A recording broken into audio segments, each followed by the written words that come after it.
Hi, Jacob with Agorapulse, and in this video today we're going to be taking a look at a really great tool when it comes to efficiency in your social media reporting, and that is our Power Reports. Now our Power Reports feature is going to be very beneficial for those that are looking for a little bit more of a peace of mind when it comes to social media reporting. What I mean by peace of mind is the ability to really automate and create as much efficiency as possible when you are exporting these reports, whether it's the beginning of every week or the end of every month where you need to deliver these metrics to any of your team members. Now, one of the biggest benefits of the Power Report feature is you have no limit. You can create as many customized reports as you need. So if you need different versions, different types of different metrics, create as many as you need. All of your reports will live here in your customized report section. You can even search for your specific Power Reports right here in your search toolbar in your report section. So let's take a look at building a Power Report. Now, when you open Create a Report, you will notice that you have a couple of different options when it comes to the type of report. You have the ability to combine and aggregate reports all in one, so we can see all of our metrics for certain profiles all combined in one. We know the growth of all networks as a whole.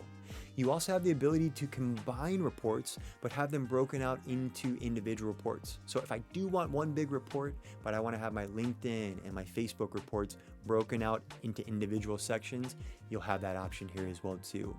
And one of the last cool options that you have is focused on content. This is your label report. This is going to allow you to pull specific campaign labels. So when you're publishing and adding a label to identify that content, you will be able to pull reports specifically on that label and specifically see what metrics are impacting your content, also see what's top content for those particular campaigns on those specific networks.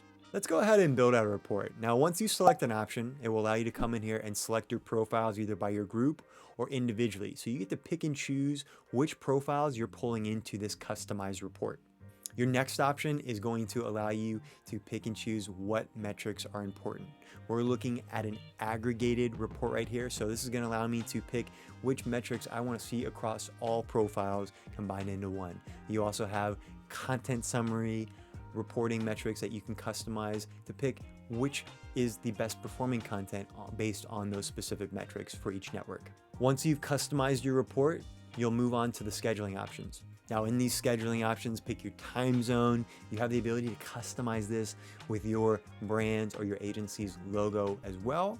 And for those that want to automate and create the full efficiency of the Power Reports, you'll enable the automatic scheduling right here.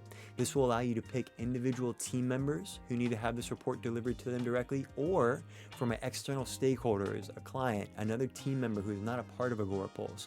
We simply add in their email and they will start receiving this report automatically through the Power Reports scheduling.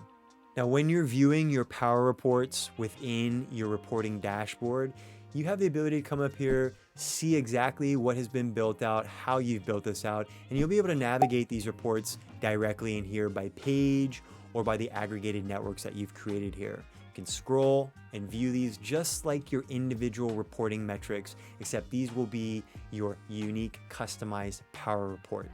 If you ever need to make any changes, whether to the date range or the comparison range, you can do that directly here before exporting. And you can also edit the whole core of the report. So if I want to include in a different metric that I haven't been including in previous reports, I simply come up here and click the Modify Report button. And this will allow me to go through the whole process and modify everything about this report, including all of the metrics we've included here. Thanks so much for watching. To watch more or to learn more about our advanced reporting features, please visit our video tutorials page, check out our help center, or start a direct chat with us today. Bye.